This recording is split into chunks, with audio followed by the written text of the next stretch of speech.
हरि ओम तत्सत्। श्रीमते रामचंद्राय नमः। ओम परमहंसा स्वादित चरणकमलचिन्मकरन्दाय भक्तजनमानसनिवासाय श्रीरामचंद्राय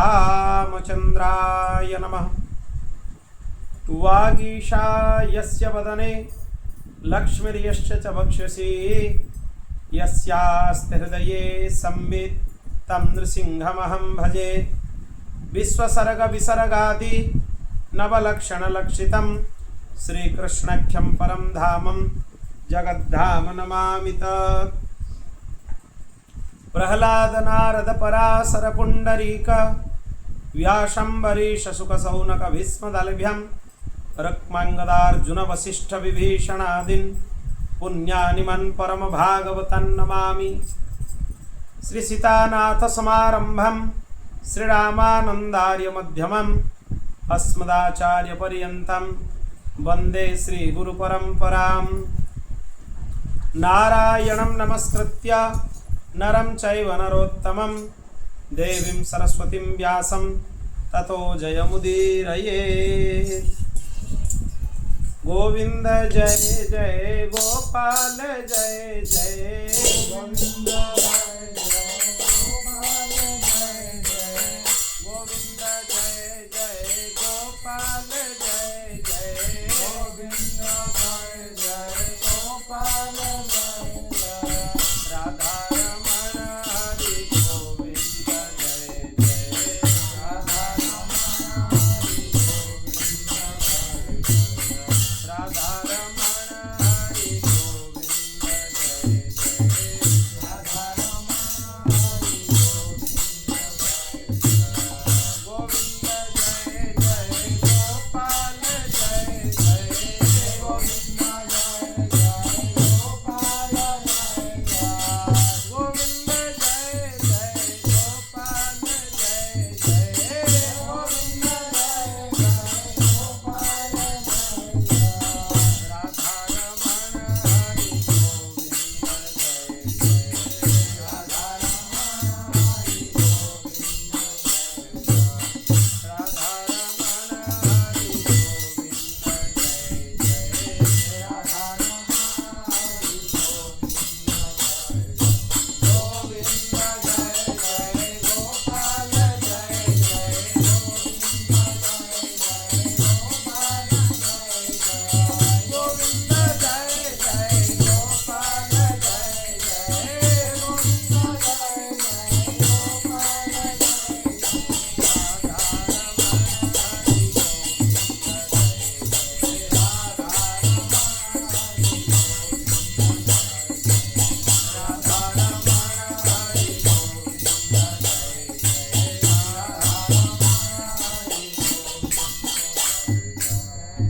श्री भक्तवत्सल भगवान की जय। श्रीमद् भागवत महापुराण की जय। श्री व्यास जी महाराज की जय। श्री सुखदेव जी महाराज की जय। श्री परीक्षित जी महाराज की जय। श्री सीतारामचंद्र भगवान की जय। श्री राधा कृष्ण भगवान की जय। श्री लक्ष्मी नारायण भगवान की जय।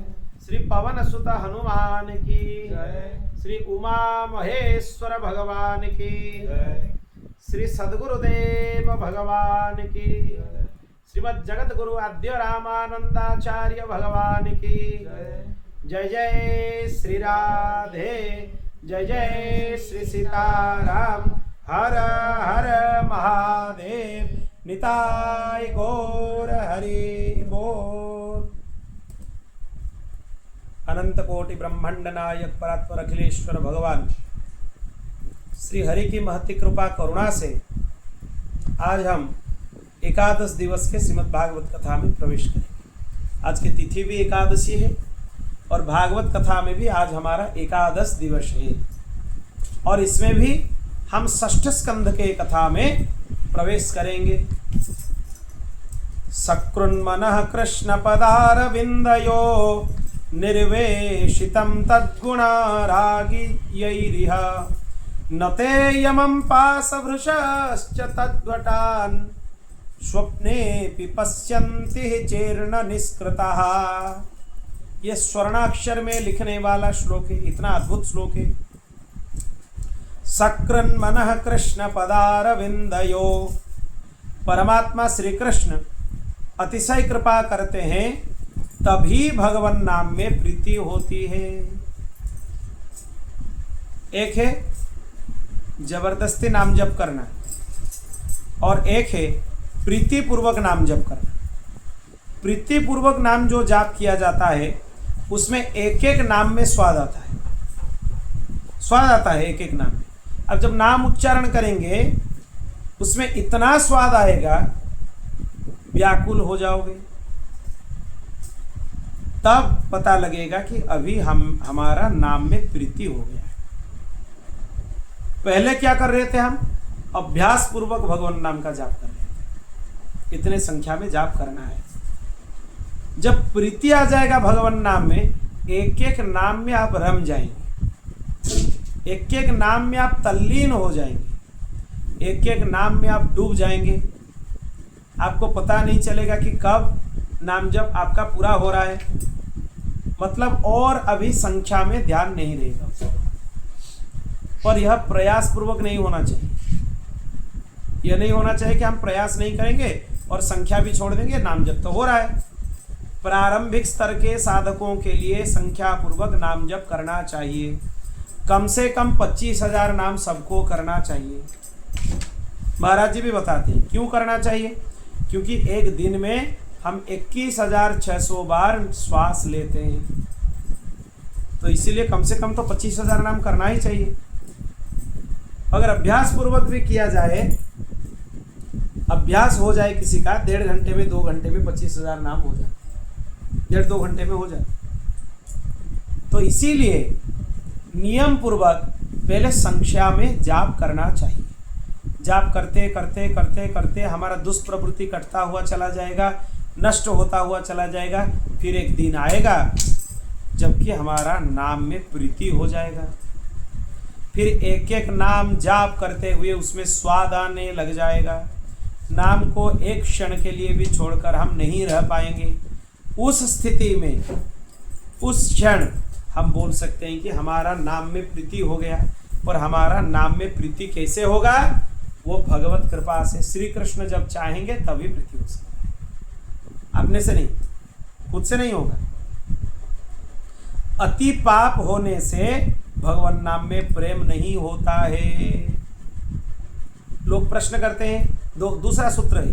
पहला सूत्र की भगवान नाम में प्रीति कब होता है? जब श्री कृष्ण की अतिशय कृपा होता है तब भगवान नाम में प्रीति होता है।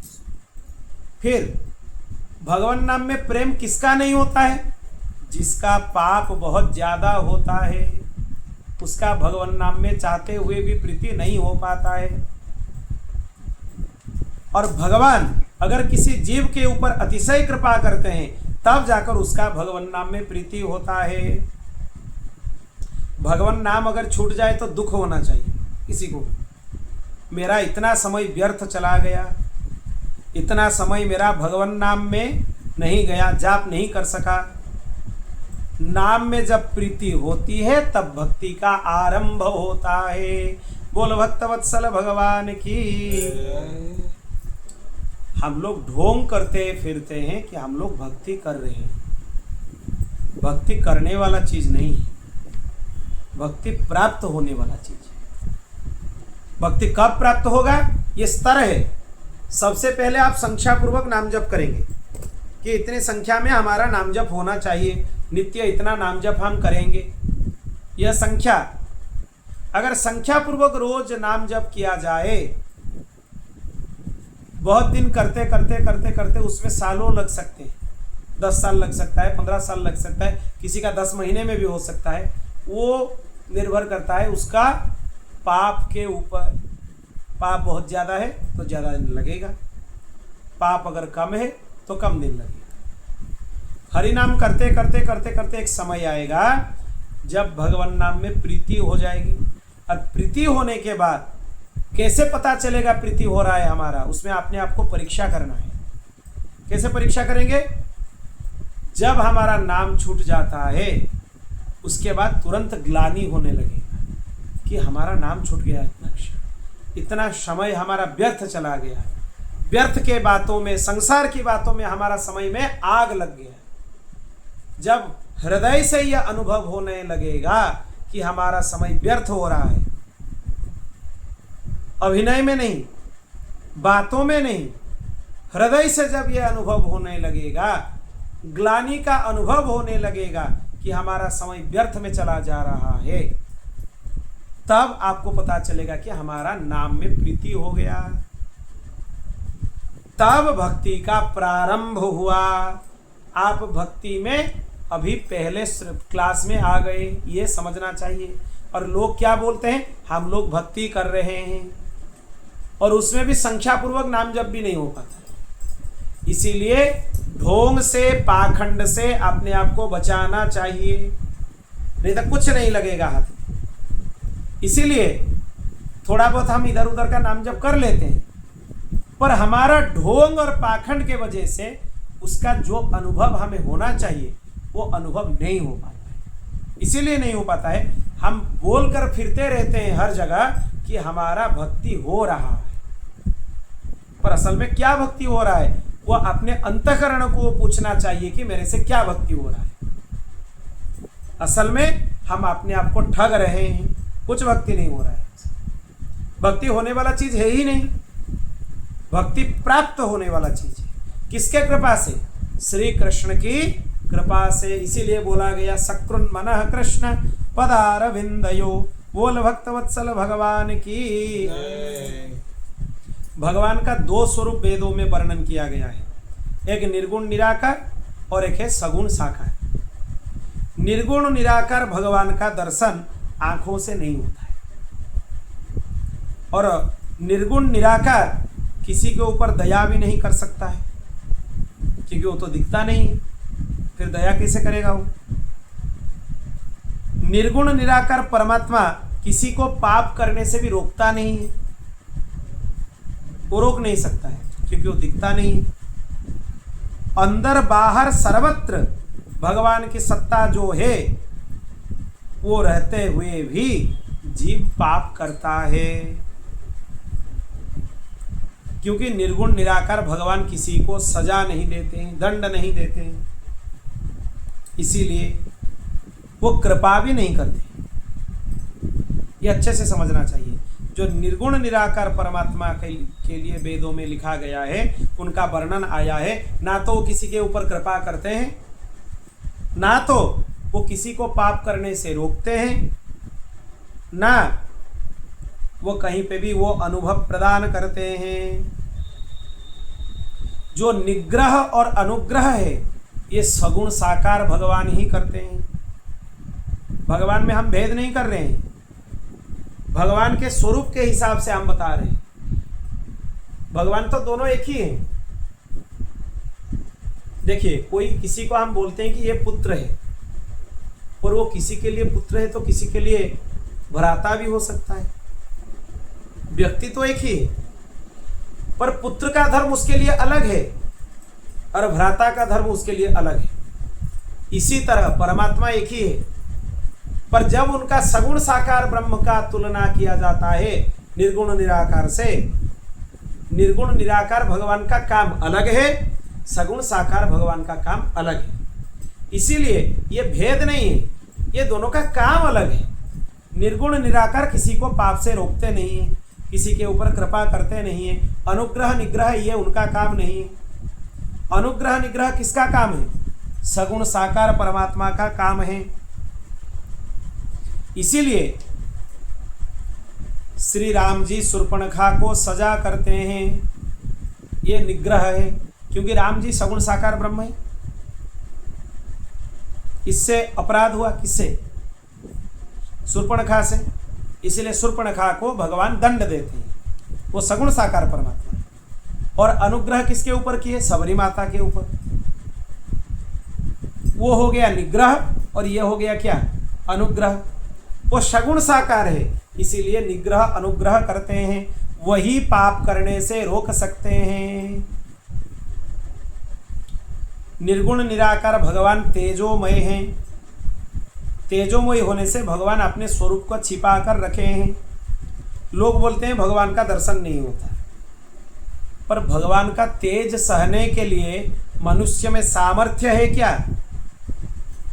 जब अर्जुन को भगवान अपने दिव्य स्वरूप का दर्शन कराए, अर्जुन चरण में गिर पड़े कि भगवान आपके स्वरूप, दिव्य दृष्टि देने के बाद भी अर्जुन को तो दिव्य दृष्टि मिला हुआ था, फिर भी अर्जुन भगवान के चरण में गिर पड़े कि भगवान आपके दिव्य स्वरूप देखने के लिए और इसको सहन करने के लिए मेरे यह शरीर में सामर्थ्य नहीं है।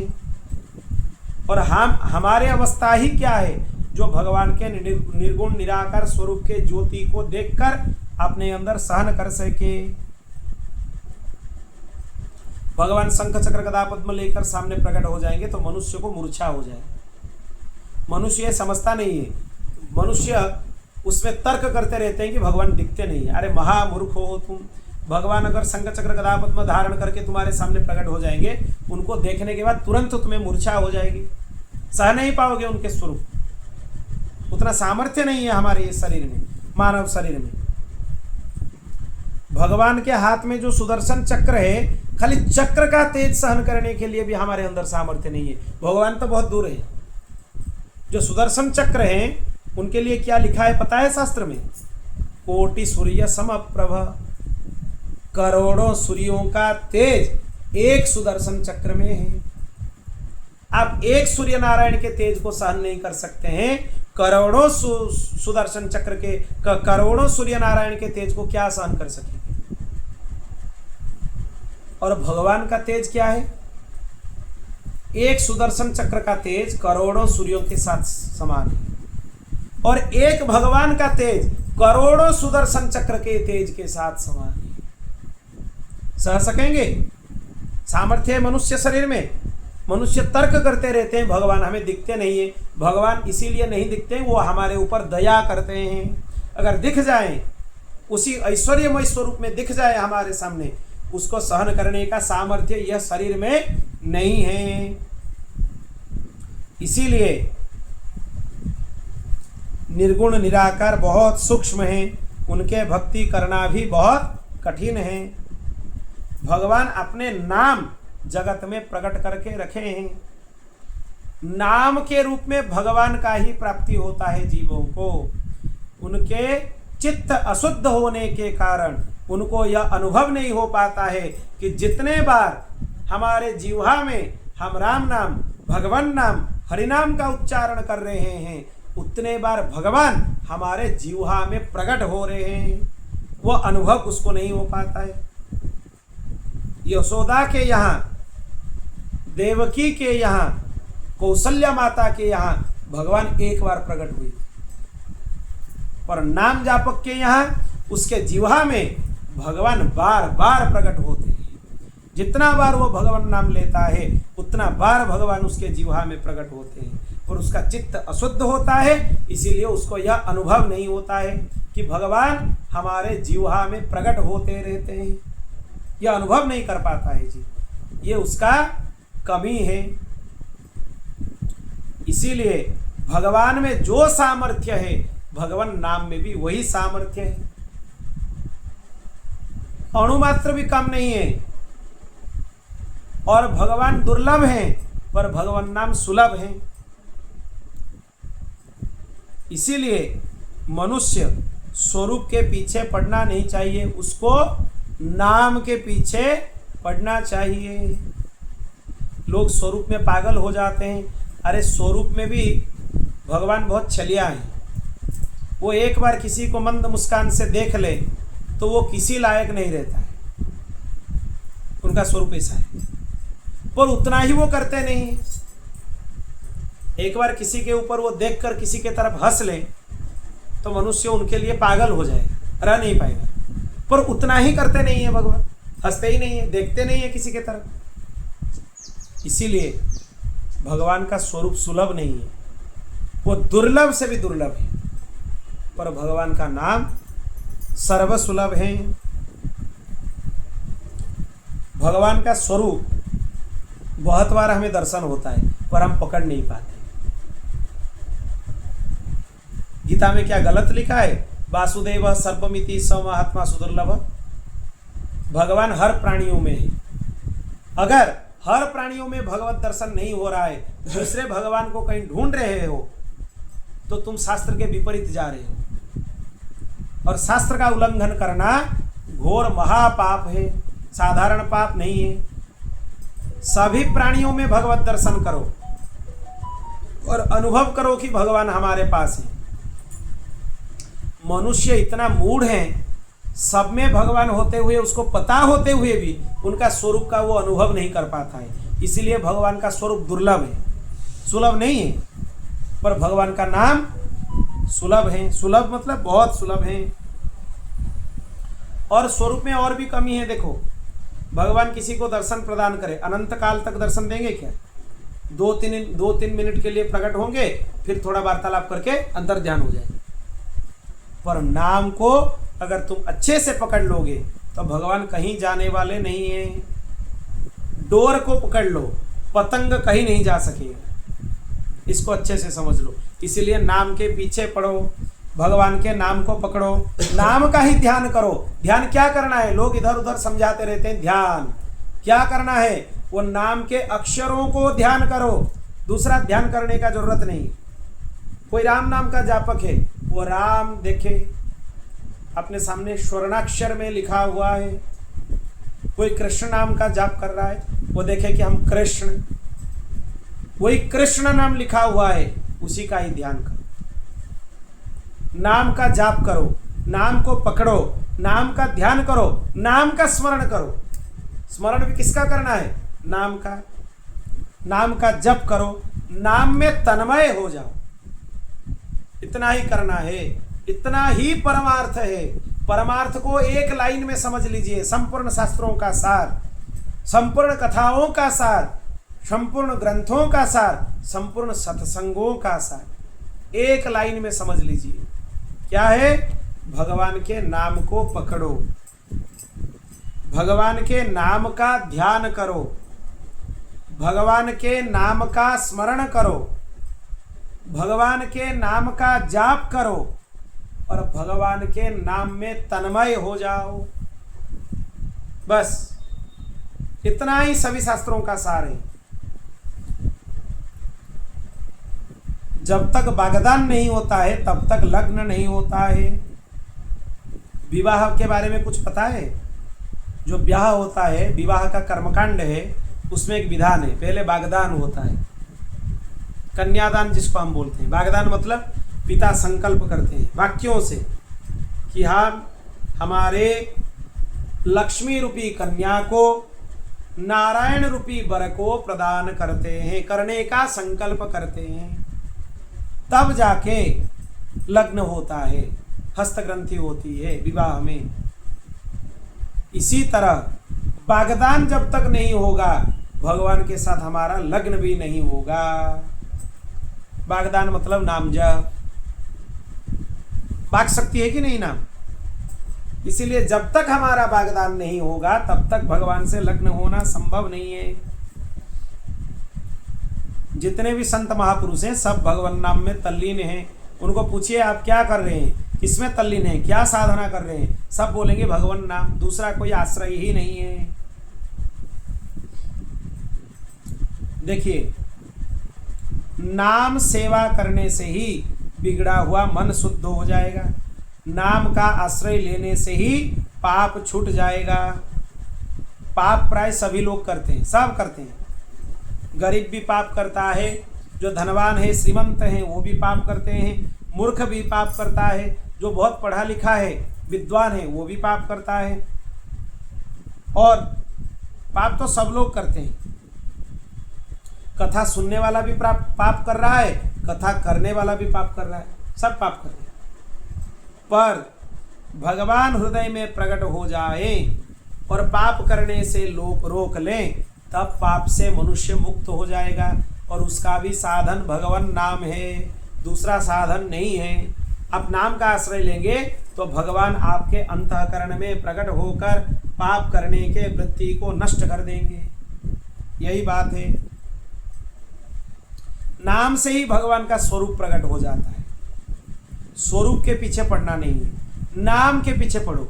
नाम को इतना जाप करो, इतना जाप करो, इतना जाप करो, नामी अपना स्वरूप आपको दिखाने के लिए बाध्य हो जाएगा।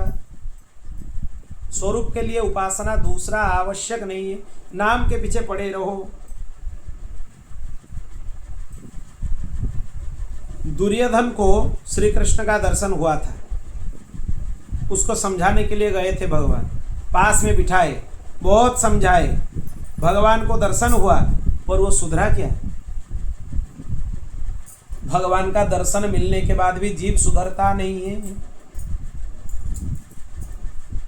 डंके की चोट पर हम बोल रहे हैं, कहीं भी किसी के साथ तर्क करा लीजिए, भगवत दर्शन होने के बाद जीव सुधर जाता है? कभी नहीं, कभी नहीं। दुर्योधन को कितने बार भगवत दर्शन हुआ? कर्ण को कितने बार भगवत दर्शन हुआ? सुधरे क्या वो लोग? क्यों नहीं सुधरे? रावण को राम जी का दर्शन हुआ कि नहीं? भगवती जानकी का दर्शन रावण को हुआ कि नहीं? सुधरा क्या रावण? फिर स्वरूप दर्शन से कोई सुधरता है? पाप की वृत्ति नष्ट होती है किसमें? किसी में नहीं। इसीलिए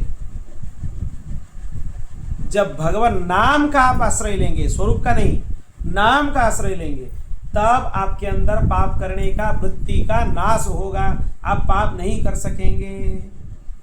बोल भक्त वत्सल भगवान की। जो सुग्रीव भगवत दर्शन उसको प्राप्त हुआ, भगवान का सखा है सुग्रीव, फिर भी भगवान का नित्य सानिध्य प्राप्त होने के बाद भी सुग्रीव पाप करने लगा। रामायण जी में लिखा है, भगवान को वो बोला था कि मेरे राज्य प्राप्त होने के बाद जानकी जी को ढूंढने के लिए हम हमारे सैन्य को भेजेंगे, वानर सेना को भेजेंगे। भेजे क्या सुग्रीव? भूल गए? फिर मित्रता में वो विश्वासघात हुआ कि नहीं? अपराध हुआ कि नहीं? भगवान का इतना निकट से सानिध्य मिलने के बाद भी 2-3 मिनट के लिए नहीं,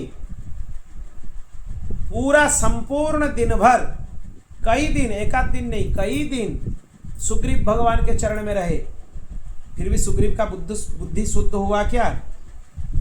सुग्रीव से अपराध बना कि नहीं? क्यों बना?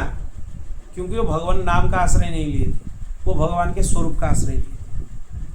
स्वरूप का आश्रय लेने वालों का नैया कितना डूबा है, उसका अगर लिस्ट बनाया जाए तो शायद ग्रंथ भरा पड़ा है, सभी ग्रंथ उसमें। भागवत जी ले लो, भक्तमान ले लो, रामायण जी ले लो, कहीं भी ले लो। अगर हम गलत बोल रहे हैं तो हमें टोक लो, कोई भी विद्वान है। सच है कि नहीं? भगवत दर्शन प्राप्त होने के बाद भी जीवों की वृत्ति बिगड़ती है, पाप बनता है उनसे। तो स्वरूप दर्शन से किसी का चित्त शुद्ध हुआ क्या? नहीं हुआ। किससे शुद्ध होगा फिर? स्वरूप से कि नाम से? नाम से।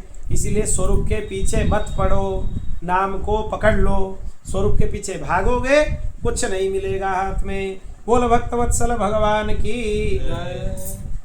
हनुमान जी निरंतर भगवान नाम जाप करते, उनको जो चीज मिल गया किसी को नहीं मिला, सब कुछ मिल गया हनुमान जी। भगवान की नित्य सन्निधि मिला, भगवान की सेवा मिला। भगवान अपने मुख से बोलते हैं कि मेरे उपकारियों में हनुमान जी के जैसा उपकारी और कोई नहीं है। हनुमान जी को जो चीज मिला किसी को नहीं मिला। क्यों मिला? क्योंकि हनुमान जी भगवान नाम के आश्रय लिए थे, स्वरूप के आश्रय नहीं। वो राम नाम में रमे हुए थे, इसलिए न चाहते हुए भी उनको सब कुछ मिल गया। बोल भक्तवत्सल भगवान की। आप कभी सुने हनुमान जी का बुद्धि बिगड़ गया? कहीं लिखा है किसी शास्त्र में, किसी रामायण में लिखा है हनुमान जी का बुद्धि बिगड़ गया? सबरी माता की बुद्धि बिगड़ गई, कहीं लिखा है? जितने भी नाम जापक हैं किसी का बुद्धि बिगड़ता नहीं है। इसीलिए नाम का आश्रय ले लो अच्छे से। और एक चीज है कि अगर तुम्हारे मन में प्रेम ना आ रहा है तब भी आप जाप करते रहो। एक समय आएगा जब आपका नाम में प्रीति अपने आप होने लगेगा।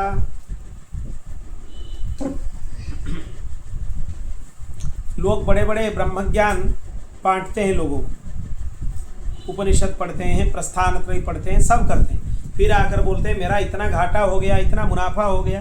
अरे महामूर्ख, जब अभी तक तुम लाभा लाभो जया जयो इसके ऊपर नहीं गए हो, अपने आप को क्या ब्रह्मज्ञानी समझ रहे हो और दुनिया को ठगने के लिए प्रस्थान त्रयी का व्याख्यान कर रहे हो। क्या मतलब है उस व्याख्यान का? जब तक तुम्हारा चित्त निंदा, स्तुति, सुख, दुख, हानि, लाभ इनसे ऊपर नहीं गया है, तब तक ब्रह्मज्ञान बोलते हुए तुम किसको ठग रहे हो? ये महामूर्खता है, बिल्कुल कुछ नहीं है उसमें। पैसा के लिए झगड़ा करते रहते हैं, इतने बड़े बड़े ब्रह्मज्ञानी हैं, पैसा के लिए झगड़ा करते हैं, देख है उनके जीवन को। इसीलिए कलियुग में कोई मार्ग सफल नहीं है, ना तो ज्ञान मार्ग, ना निष्काम कर्म योग, ना योग मार्ग, ना सांख्य मार्ग। सबसे श्रेष्ठ और उत्कृष्ट मार्ग अगर कोई है तो भागवत मार्ग, भागवत धर्म, भक्ति का मार्ग सबके लिए श्रेष्ठ है। दूसरा किसी भी मार्ग किसी के लिए श्रेष्ठ नहीं है। और युग धर्म के वजह से कलयुग में योग, ज्ञान, कर्म ये सिद्ध नहीं होते हैं, क्योंकि उनको करने के लिए चित्त शुद्ध होना आवश्यक है, जो कि लोगों के पास अभाव है, इसीलिए शुद्ध नहीं हो पाता है। रामायण जी में एक चीज लिखा हुआ है, क्या लिखा है? नैते ग्राव गुणा नवारिधि गुणा नवो नराणम गुणा श्रीमद्दशरथेस्तु नाम महिमा सद्य स्मृज्यो सद्य समुजृंभते। बोल भक्तवत्सल भगवान की जय। जब ये चीज तो ये कथा सबको पता है, राम जी पत्थर डालने लगे तो पत्थर डूब गया, पर जो शिला के ऊपर राम जी का नाम लिखा था वो नहीं डूबा, वो तैरने लगा ऊपर। इसका मतलब है भगवान अगर किसी को छोड़ दे, उसका हाथ छोड़ दे, तो वो कहीं के लायक नहीं रहेगा। रहेगा कहीं के लायक? कहीं के लायक नहीं रहेगा, क्योंकि भगवान उसका हाथ छोड़ दिए। अगर भगवान उसका हाथ पकड़ कर रखे हैं तो वो कहीं भी उसका पतन होने वाला नहीं है। बोल भक्त वत्सल भगवान की जय। ये चीज रामायण जी में आता है। कई सारे प्रसंग है जिसमें भगवान नाम का महात्म्य लिखा हुआ है। इसी के ऊपर एक उपाख्यान परीक्षित जी को सुखदेव जी महाराज सुनाए। क्यों सुनाए? क्योंकि परीक्षित भयभीत थे, भय में त्रस्त थे कि कलियुगी जीवों का हालत क्या होगा। आप तो 28 प्रकार के नरकों के वर्णन कर दिए, पर लोग नरक में ही जाते लगेंगे, नरक से निकल ही नहीं पाएंगे। तो क्या करना चाहिए उनको? कान्यकुब्ज देश में वो उपाख्यान प्रारंभ किए सुखदेव जी। कान्यकुब्ज देश में अजामिल नाम का एक ब्राह्मण रहता था। वो अत्यंत पापी था, चोरी करता था, घर में वेश्याओं को भी रखा हुआ था, इतना दुष्ट था वो। अब देखिए, अजामिल शब्द का हम लोग थोड़ा विचार करते हैं। अजा शब्द का अर्थ है माया। जा शब्द का अर्थ जो जन्म लिया है। अजा मतलब जिसका जन्म नहीं हुआ है। किसका जन्म नहीं हुआ है? माया का। इसलिए अजा शब्द का अर्थ है माया। माया में जो मिल गया है, फंस गया है, उसी को अजामिल बोलते हैं। अजा मतलब क्या है? माया। और अजामिल मतलब जो माया में फंसा हुआ है, माया में रमा हुआ है, उसी को बोलते हैं क्या? अजामिल। अजामिल ब्राह्मण था, फिर ये माया में कैसा फंसा? अब देखिए, कोई भी अपने पद प्रतिष्ठा से बहुत बड़ा है, कोई भी सर्वोच्च स्थिति में है, और दूसरे जो जीव हैं, जो जितने भी दूसरे कोटि के जीव हैं, वो भगवत चरणारविंद में अपना समर्पण करते हैं। क्या करते हैं? कोई भी अपना समर्पण भगवान के पास करते हैं? करते तो अपने बारे में भी नहीं सोचते, कभी भी नहीं सोचते। जो अपने बारे में नहीं सोचता है, अपने बारे में भी चिंता नहीं करता है, उसको इतना भी भान नहीं है कब क्या हो रहा है, तब हमें समझ लेना चाहिए कि भगवान की यह विशेष कृपा है, विशेष कृपा है। अब देखो, विधाता ने 5 जगह माया को देकर रखा है। भोजन में माया होती है। बहुत से लोगों के बीच में मन वहां पे फंसा हुआ है। इसी तरह जीव अपने काम सुख अनेक बार भोगता है, फिर भी उसको ज्ञान नहीं मिलता है कि मेरा कर्म का फल मुझे मिल रहा है। उतना ज्ञान नहीं होता है जीवों को।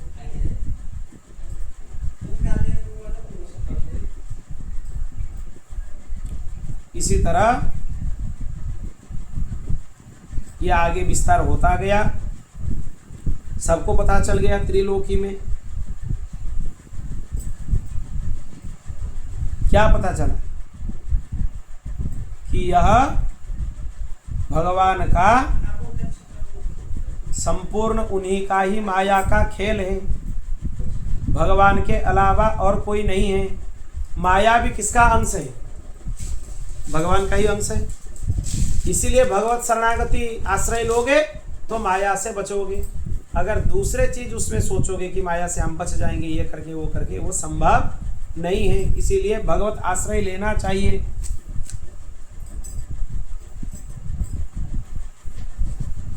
अजामिल सबसे पहले एक वेदज्ञ विद्वान थे, ब्राह्मण थे। एक खराब दृश्य उनके सामने उपस्थित हुआ। वही दृश्य को देखते हुए ही उनके चित्त खराब हो गए और उसी से उनके चित्त में विकार आ गया, विकार प्रकट हो गया। तब विकार से बचने के लिए, विकार से छुटकारा पाने के लिए जितना सब साधन किया गया है। अब देखिए, ये जो अजामिल था उसके यहाँ संतों का आगमन हुआ। संतों को किसी ने जानबूझकर भेजा कि जाओ, वो बहुत सेवा करने वाला है। फिर माया अपने जड़ से कोई भी जीव को पकड़ ले तो उसके जड़ से छुटकारा पाकर बाहर आना संभव नहीं है। अपने सामर्थ्य से नहीं है, भगवत सामर्थ्य से, अपने सामर्थ्य में नहीं है। तो संत उसको बुलाए कि तुम अपने जो पुत्र भी होने वाला है उसका नाम क्या रखो? नारायण रखो। श्री नारायण भगवान की।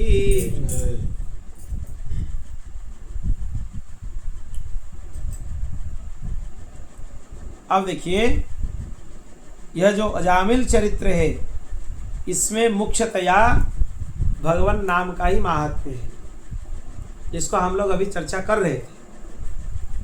तो जो अजामिल है, जब वो आए कल, तो अजामिल संतों को देखते हुए वो सोचे कि इनको आतिथ्य प्रदान किया जाए। उसके अंदर थोड़ा ही सही संस्कार थोड़ा था, क्योंकि वो एक वेदज्ञ ब्राह्मण था। उसके चित्त खराब कैसे हुए? खराब दृश्य देखने से। इसीलिए हमें भी यह सोचना चाहिए कि खराब दृश्य हमारे सामने ना आए, एक क्षण के लिए भी हम खराब दृश्य को ना देखें। किसको पता है एक क्षण का भी दृश्य हमारा कितना पतन करा सकता है, कहां गर्त में लाकर हमें डाल सकता है। इसीलिए उससे सावधान रहना चाहिए। जब उसको पता चला कि हमारे घर संत आए हैं, तो संत महापुरुषों को वो सेवा प्रदान करने के लिए निवेदन किया उनके पास। अब रुकिए, संत महापुरुष रुक गए। फिर उसके बाद वाले दिन, आगे दिन जब वो लोग निकलने लगे, तब उसको बोले कि देखो तुम्हारा जो पुत्र होगा इसका नाम नारायण रखना। और वो कृपा करके संतजन बोले। क्यों बोले? क्योंकि यह तो भगवत भजन करने वाला नहीं है, कभी भी भजन नहीं करेगा ये। तो सांकेत्यम पारिहास्यम वा स्तोभम हेलनमेव च वैकुंठ नाम ग्रहणम अशेषा मगरम परम। यह सूत्र के अनुसार अगर कोई संकेत में भी भगवान नाम ले ले, कोई परिहास में भी भगवान नाम ले ले, तो भी उसका कल्याण हो जाता है किसी भी तरह। पुत्र के ब्याज से ही सही अजामिल भगवान नाम जाप करना चाहिए, पुत्र के ब्याज से ही सही। इसीलिए उसको बोले कि तुम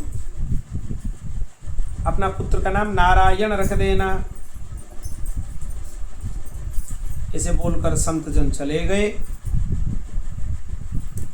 फिर उनका पुत्र भी हुआ, उसका नाम भी वो क्या रखे? नारायण।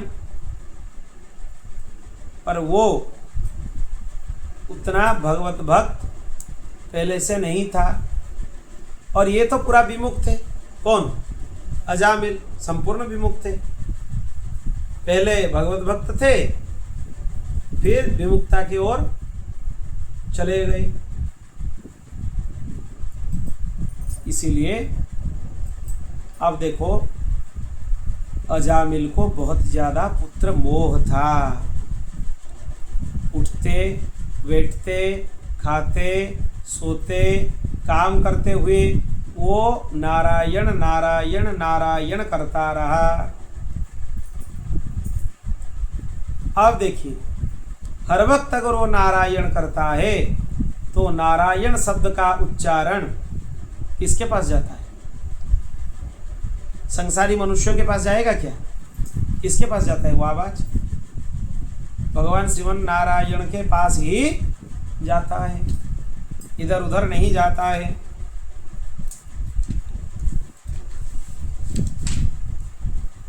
अजामिल अपने पुत्र को बहुत ज्यादा प्यार करता रहा। एक दिन ऐसे हालत हुआ, अजामिल के मृत्यु काल उपस्थित हो गए। उसको यह लीला संवरण करना है। उस क्षण उसको 4 चीज का अभ्यास था। पुत्रों को बुलाना, पुत्र से बात करना, पुत्र के बहाने कुछ भी काम करना, और पुत्र का निरंतर स्मरण करना, यह अभ्यास हो गया था उसको। इसीलिए जब उसके मृत्यु का क्षण उपनीत हुआ, यमदूत उसको लेने के लिए आए। यमदूतों को देखते हुए उसके मुंह से क्या निकला? नारायण नारायण नारायण, मुझे बचाओ।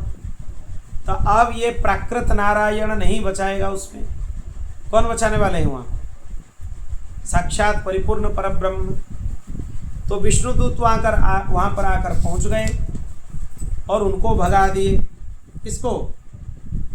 यमदूतों को भगा दिए। बोल भक्त वत्सल भगवान की। तब यमराज के पास आकर पहुंच गए यमदूत। हम तो आगे और किसी को लेने के लिए नहीं आएंगे, क्योंकि विष्णुदूतों से हमें बहुत ज्यादा पिटाई खाना हुआ। बहुत ज़्यादा तिरस्कार हुआ, हम किसी को लाने जाते हैं वो लेकर चले गए, यह अच्छा नहीं है। तो क्या करना चाहिए, क्या कर सकते हैं? उसका भी उपाय एक ही है, क्या? भगवान नाम का आश्रय ले लो, दूसरे कुछ सोचने का आवश्यकता नहीं है। तुरंत भगवत शरणागति ग्रहण कर लो, तुरंत भगवान के नाम रूप गुण लीला में अपने आप को रमा लो, उसी से ही कल्याण होने वाला है। यमराज को आकर बोले कि हम आगे किसी को लेने के लिए नहीं जाएंगे। फिर क्यों नहीं जाएंगे, उसमें प्रश्न हुआ, उसके ऊपर चर्चा होने लगा, बहुत विस्तृत चर्चा।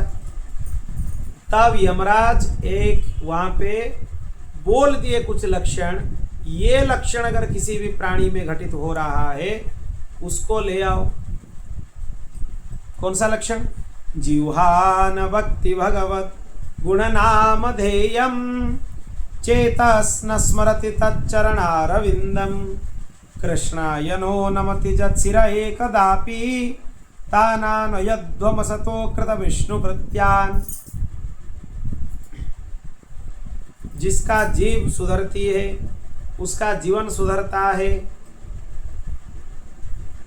जिसका जीवन किसी को सुधारना है, जीवन को सुंदर करना है, तो भगवान का आश्रय ले लो, भगवत आश्रय में रहो। जिसका जिह्वा भगवान का नाम रूप गुण लीला का गान नहीं कर रहा है वो पापी को मेरे पास लेके आओ। और जो महापापी भगवान का चिंतन नहीं करता है, अब देखो उसको हमारे पास लेकर आओ। जो अपने जीवन में कभी भी श्री कृष्ण के सामने अपने मस्तक को झुकाया हुआ नहीं है, उस पापी को पकड़कर लेकर आओगे। अब वही हुआ। और एक चीज भी यहाँ पे महाभारत ग्रंथ में वहाँ पे बताया गया है, बहुत महत्वपूर्ण चीज है। इसको बहुत सारे ग्रंथों में भी अनुमोदन किया गया है ये चीज का, कि हम लोग भगवान नाम का जाप करते रहते हैं, भगवान नाम के स्मृति में रमे हुए रहते हैं, पर हमें हमारे ऊपर क्या किसका कृपा होने से हमें नाम पचेगा? नाम पचता नहीं है सब। कैसे पचेगा? महापुरुषों की कृपा से,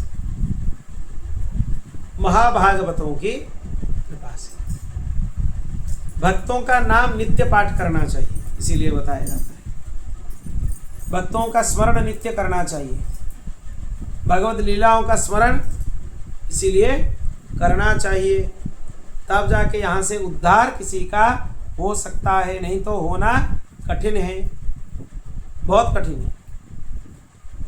एक ही आश्रय है कलियुग में, वो है भगवान का नाम, दिव्य नाम, जिसके लिए तुलनीय कुछ भी संसार में नहीं है।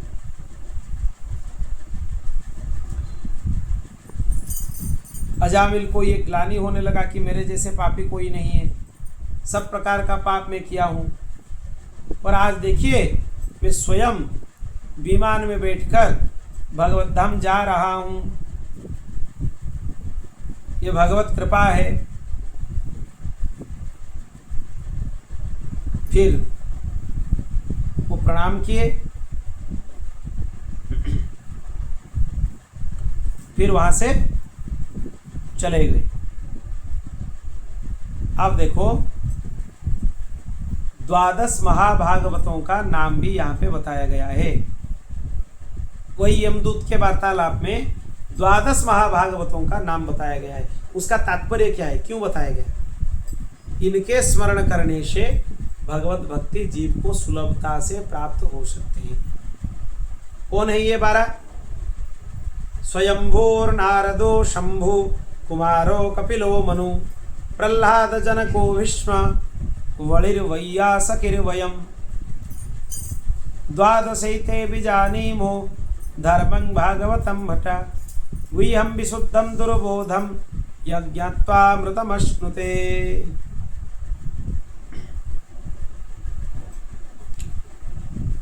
अजामिल को ग्लानि होने लगा कि मैं इतना पाप किया हूँ, पश्चाताप करना चाहता हूँ। फिर वो प्रार्थना करके अपने उपासना में लग गए। आगे सुखदेव जी महाराज वर्णन करते हैं कि अजामिल जैसे महापापी का भी उद्धार अगर भगवान नाम करा सकती है, जो महापापी है। अब देखो,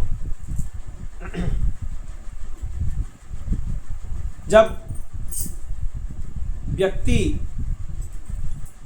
भगवान का आश्रय लेने के लिए चाहता है,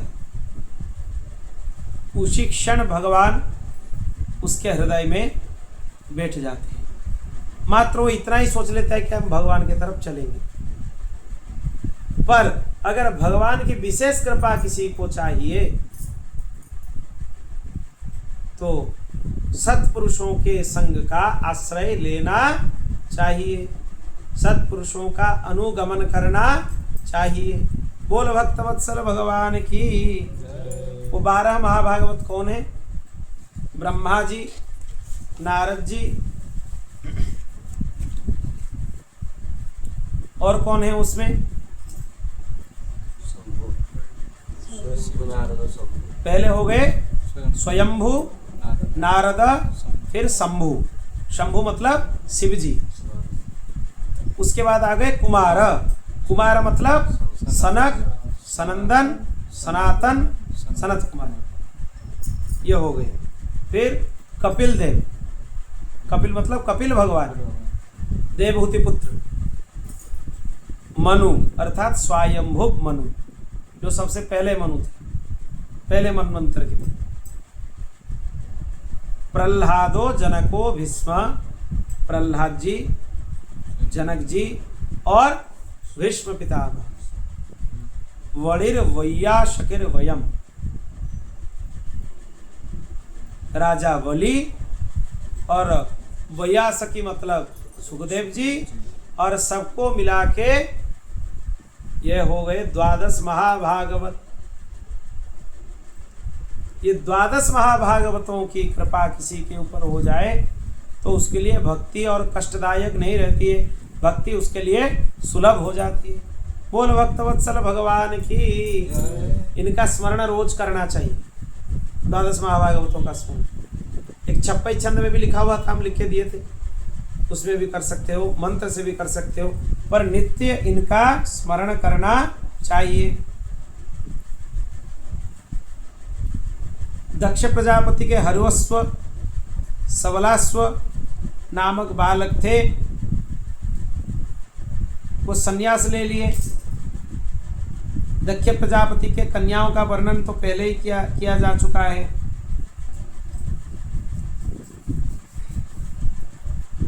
अब देखो, उसमें सुखदेव जी महाराज परीक्षित जी को बोल रहे हैं कि जितना भी तुम्हें दृश्यमान हो रहा है संपूर्ण में, विराट में, विराट मतलब विराट पुरुष भगवान में, वो सब कुछ कहाँ उपस्थित है? कहाँ पे उनका दर्शन हो सकता है? केवल भगवान नाम, सब कुछ भगवान नाम में है। इसीलिए दूसरा आश्रय का आवश्यकता नहीं है। जितने भी विस्तार दिख रहा है, जितना भी ऐश्वर्य दिख रहा है, सब ऐश्वर्य किसमें है? भगवान नाम में। जितने भी दक्ष के पुत्र हुए सब बाबा जी बन गए, किसके चलते? नाम के चलते। सबको नारद जी समझा कर बाबा जी बना दिए। फिर दक्ष को बहुत ज्यादा क्रोध आया कि मेरे जितने पुत्र हैं ये सबको बाबा जी बना दिए, उनको अभिशाप दे दिए, जाओ तुम एक जगह ठहर नहीं पाओगे, अगर रुकोगे तो सबको बाबा जी बना दोगे। इतने वैराग्यपूर्ण प्रवचन था नारद जी का, वो प्रवचन सुनते हुए सब बाबाजी बन। इसीलिए दक्ष प्रजापति का क्रोध आ गया उसमें। त्वष्टा के पुत्र थे विश्वरूप, वो नारायण कवच के प्रताप से राक्षसों का विनाश किए थे।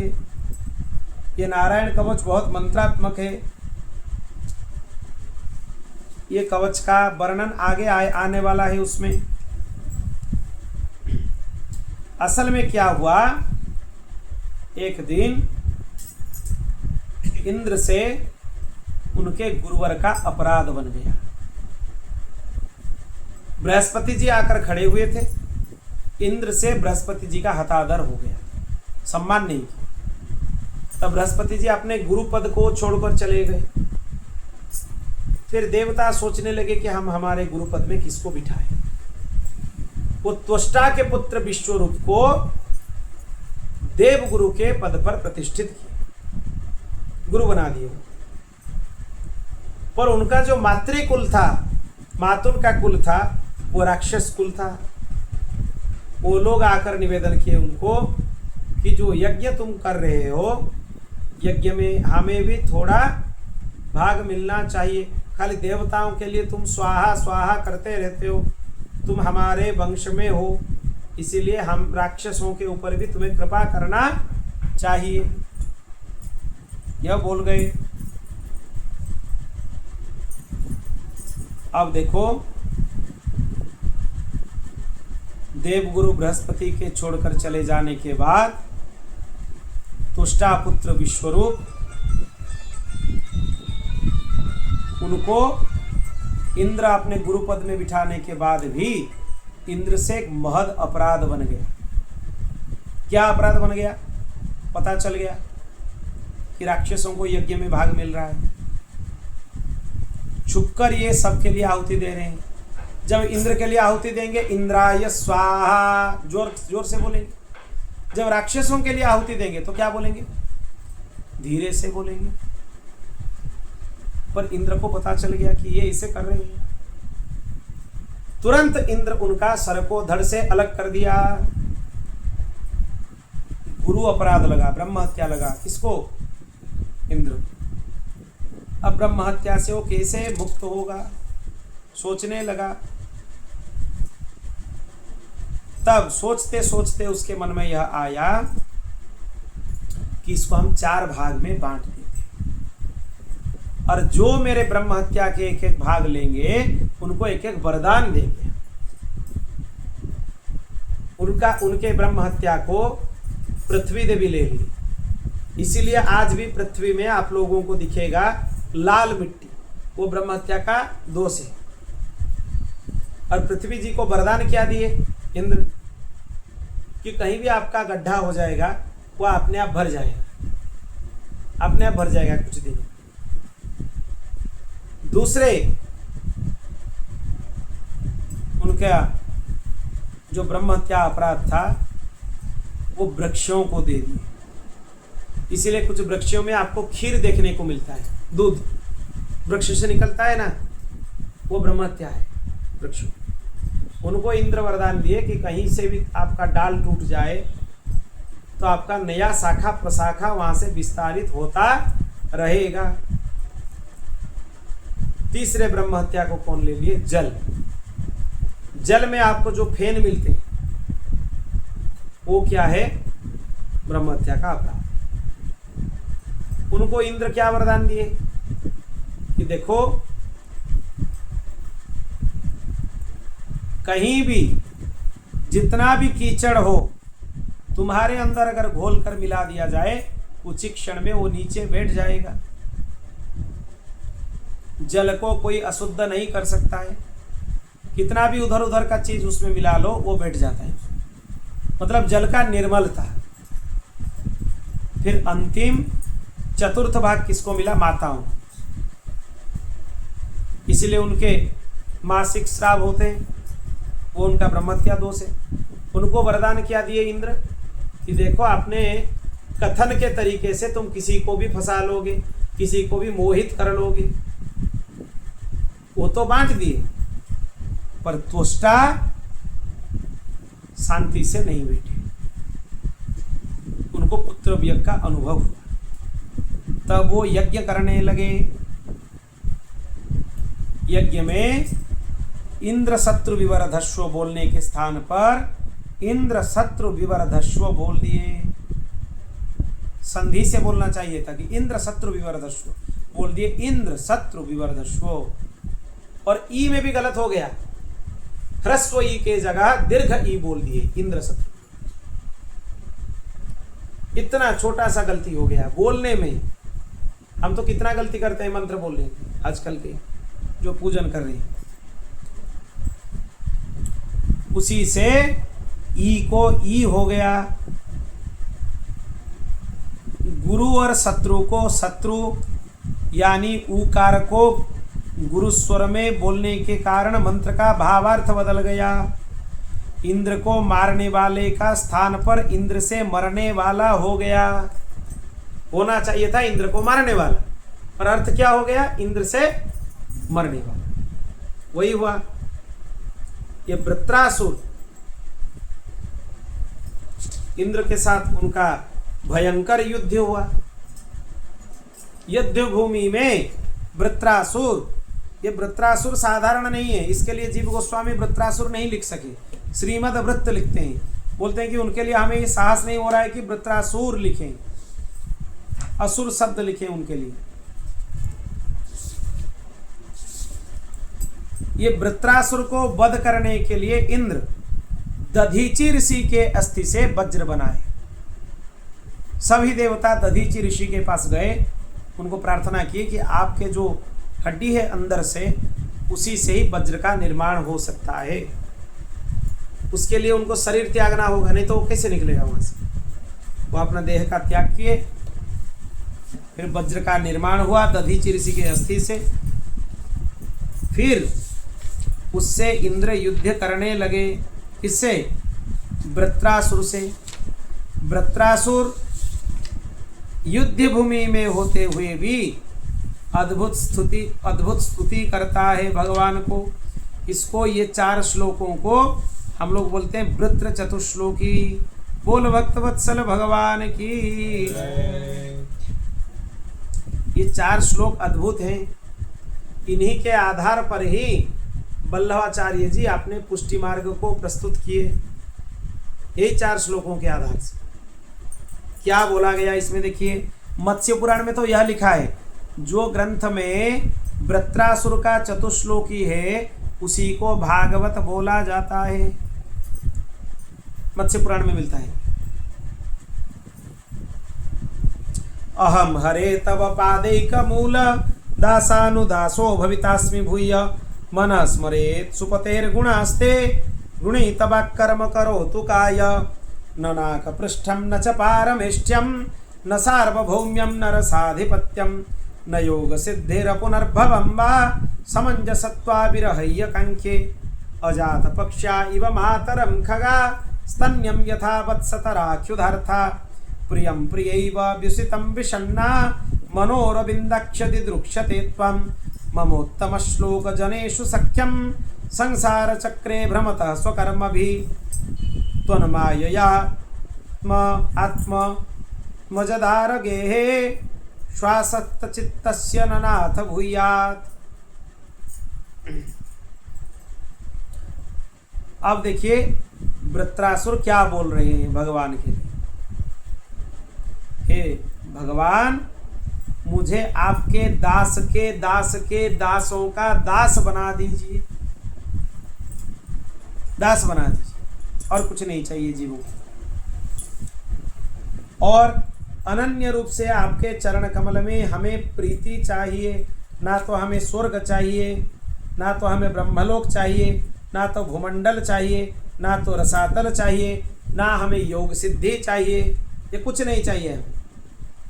जैसे कोई पक्षी शावक हो, वो उड़ने में सामर्थ्यशाली नहीं होती, उसके लिए संपूर्ण खान पान का बंदोबस्त कौन करता है? कौन करता है? उसके माता।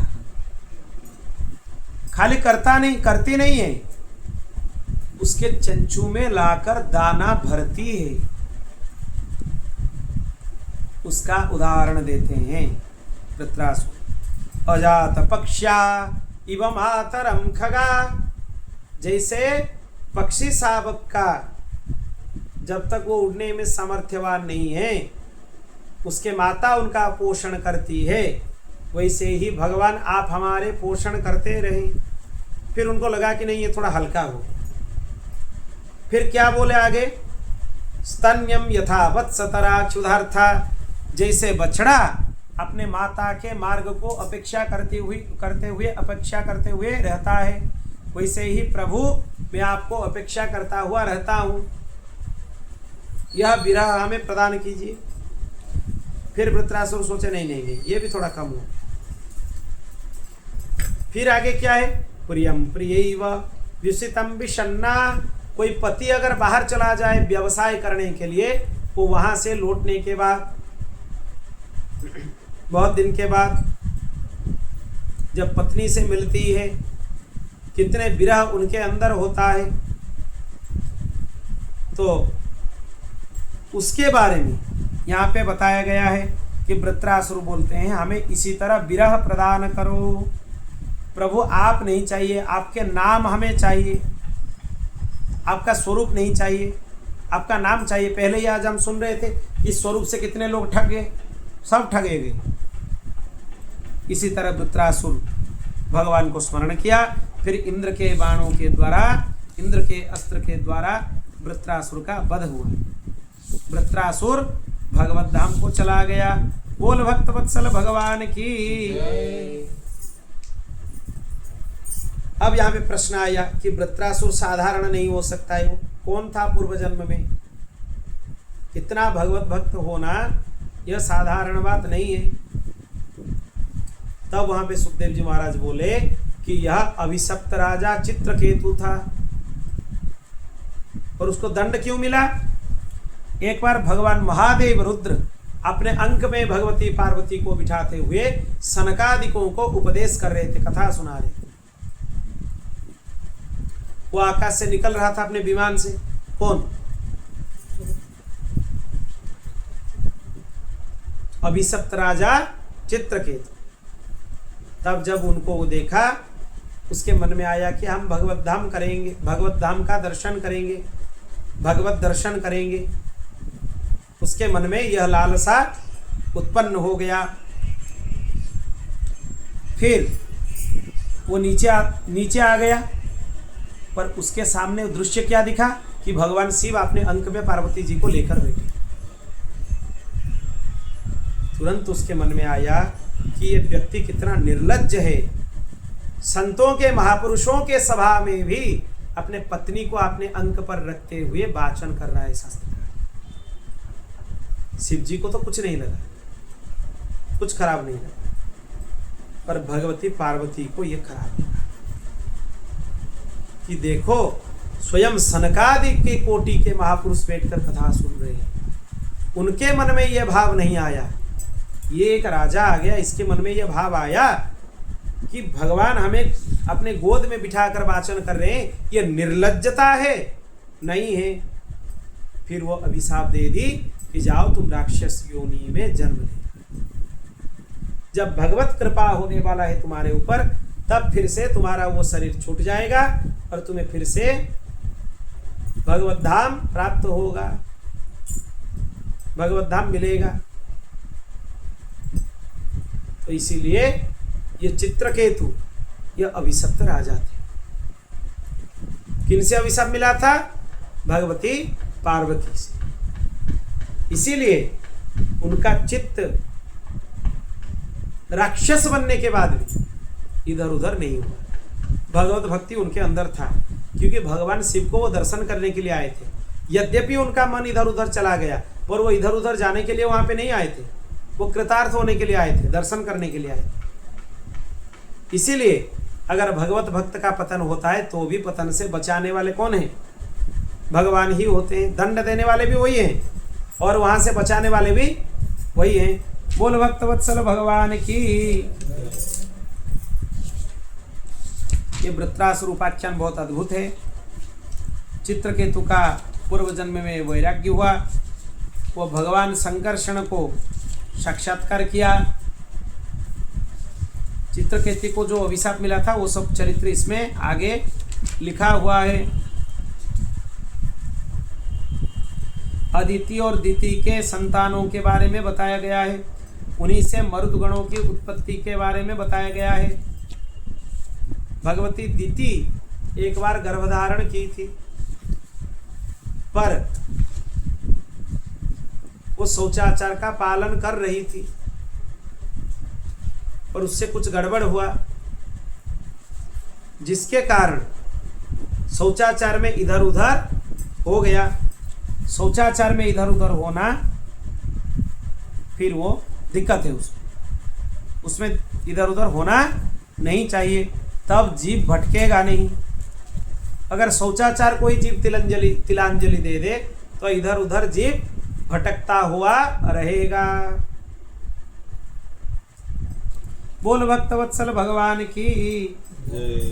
इंद्र आ गए कि हम दिति का गर्भ नष्ट कर देंगे। और कैसे वो वहां पे गए? एक दिन दिति रात में पांव धोने के लिए, अपने चरण धोने के लिए भूल गई थी। उसी से ही इंद्र प्रवेश कर गए, गर्भ के शिशु को नष्ट कर दिए। कितने खंड कर दिए? 49 खंड कर दिए। इसीलिए उनको मरुदगणों की संख्या कितना है?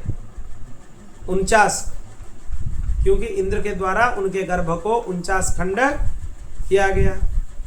बोल भक्तवत्सल भगवान की। पुंसवन व्रत की विधि के बारे में फिर आगे लिखा हुआ है। पुंसवन व्रत कैसे करना चाहिए भगवत प्राप्ति के लिए, ये व्रत एक अद्भुत व्रत है।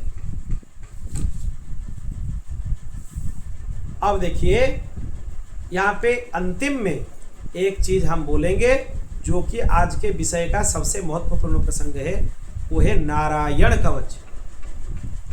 जब विश्वरूप का वर्ण किए थे इंद्र, तब विश्वरूप रक्षा के लिए इंद्र को नारायण कवच का उपदेश किए थे, जिसके वजह से इंद्र सुरक्षित थे। वही नारायण कवच का हम लोगों को नित्य पाठ करना चाहिए। हमारे रक्षा के लिए उसका पाठ नित्य निरंतर करना चाहिए। बोल भक्तवत्सल भगवान की।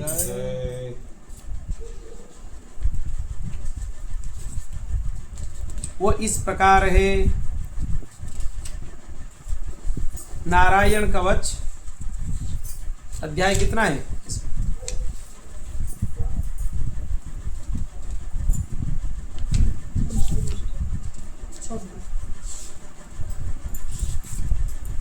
ना, इतना दूर नहीं होगा। इसमें अध्याय कितना है? 19 है। आप हमारे साथ जिसको याद है पाठ कीजिए, ध्यान पूर्वक पाठ कीजिएगा। अष्टम अध्याय है, भागवत जी के षष्ठ स्कंद का अष्टम अध्याय है। इनका नित्य पाठ करना चाहिए। इनका अंगन्यास और करन्यास जब किसी को चाहिए करने के लिए, गीता प्रेस का ग्रंथ में लिखा हुआ है, द्वादशाक्षर वासुदेव मंत्र और षडाक्षर विष्णु मंत्र, ये दोनों से अंगन्यास और करन्यास करना चाहिए। हस्तपाद प्रक्षालन पूर्वक अपने आसन में बैठना चाहिए, संकल्प करना चाहिए, फिर नारायण कवच का पाठ करना चाहिए। ओम हरिर्विदध्यान मम सर्वरक्षान् न्यस्तंघ्रि पद्मा पतगेन्द्र पृष्ठे दरारि चर्म सिगदेषु चाप पासन् दधानोष्टगुणष्टो बाहु जलेषु मम रक्षतु मत्स्यमूर्तिर्यादो गणेभ्यो ब्रह्मस्य पासात् स्थलेषु मायावटुवामनुव्यात् त्रिविक्रमः खेवतु विश्वरूपः दुर्गेष्वटव्याधिमुखादिषु प्रभु पाया नृसिंहो सुरजूथ पारिः विमुञ्चतो यस्य महट्टहासं दिशे विनेद्युर्नपतंश्च गर्भः रक्षत्वशोमाध्वनिजज्ञकल्पः सन्द्रंश्रयन्नीतो धरोबराः रामद्रिकूटेषु तविप्रवासे सलक्ष्मणोऽभ्यात् भरताग्रजोष्मान् मामुग्रधर्मादखिलात् प्रमादात् नारायणः पातु नरश्च हासात् दत्तस्त्व योगादथ योगनाथ पायात् गुणेश कपिलः कर्मबन्धात् सनत्कुमारो बतु कामदेवा दयशीर्षामं पथिदेव हेलनात् देवर्षिवर्यः पुरुषार्चनान्तरात् कुर्मो हरिमां निरयादशेषात् धन्वन्तरिर्भगवान् पत्वपथ्यात् द्वन्द्वात् भयाद् वृषभो निर्जितात्मा यज्ञश्च लोकादवता जनान्तात् बलो गणात् क्रोधवशात् इन्द्र द्वैपायनो भगवान् प्रबोधात् बुद्धस्तु पाखण्डगणात् प्रमादात् कलकी कले कालमलात् प्रपातु धर्मावनायोरुकृतावतारो माङ्केशवो गदया प्रातरभ्यात् गोविन्द आशङ्गममात्तवेणु नारायणः प्राण उदात शक्तिर्मध्यन्दिने विष्णुररिन्द्रपाणि देवोपराह्ने मधुअग्रधन्वा सायं त्रिधामा बतु माधवो मां दोषे हृषिकेश उदार्धरात्रे निशीथ एको बतु पद्मनाभ श्रीवत्सधामा पररात्र ईशा प्रत्युषईशो सिधरो जनार्दन दामोदर व्यादनुसन्ध्यं प्रभाते विश्वेश्वरो भगवान् कालमूर्ति चक्रं जुगन्ता नलतिग्मतेमि भ्रमन् समन्तात् भगवत् प्रजुक्तं दन्दग्धि दन्द्यग्धरि सैन्यमासु कक्षं यथा वातसको हुतास गदे सनिस्पर्शन विस्फुलिंगे निस्पिंडि निस्पिंड्य जितप्रियासि कुष्माण्ड वैनायक जक्ष रक्षो भूतंग्रहं चूर्णय चूर्णयारिन् त्वं जातु धान प्रमथ प्रेत मातृ पिशाच विप्रग्रह घोर दृष्टिन् दरेन्द्र विद्रावय कृष्णपूरितो भीमेश्वनोरे हृदयानि कंपयन् त्वं तिग्मधारासि परारि सैन्य मिष प्रजुक्तो मम छिन्दी छिन्दी चक्षुंसि चरम छतचंद्र चादयो द्विषामुघानम हर पाप चक्षुषाम। यही पूरा होता है कवच। आगे फलश्रुति है वो, इतना पाठ नित्य करना चाहिए। बोल भक्तवत्सल भगवान की। इसको धारण भी किया जा सकता है, भुजपत्र में संपूर्ण कवच को लिख के कवच के अंदर डालकर हृदय में रख के इसको धारण भी किया जा सकता है। बोल भक्तवत्सल भगवान की। यहीं पर आज हमारे षष्ठ स्कंध के कथा पूरा हुए। बोल भक्तवत्सल भगवान की। कल बहुत रोचक प्रसंग है। किनका चरित्र है? भक्तराज प्रहलाद जी का, क्योंकि कल हम लोग सप्तम स्कंद श्रवण करने वाले। भक्तराज है प्रहलाद जी, उनके बारे में कल हम श्रवण करेंगे, उनका चिंतन करेंगे, उनके भक्ति का स्मरण करेंगे। श्री कृष्ण गोविंद हरे मुरारे हे नाथ नारायण वासुदेव। श्री कृष्ण गोविंद हरे मुरारे हे नाथ नारायण वासुदेव। हे नाथ नारायण वासुदेव।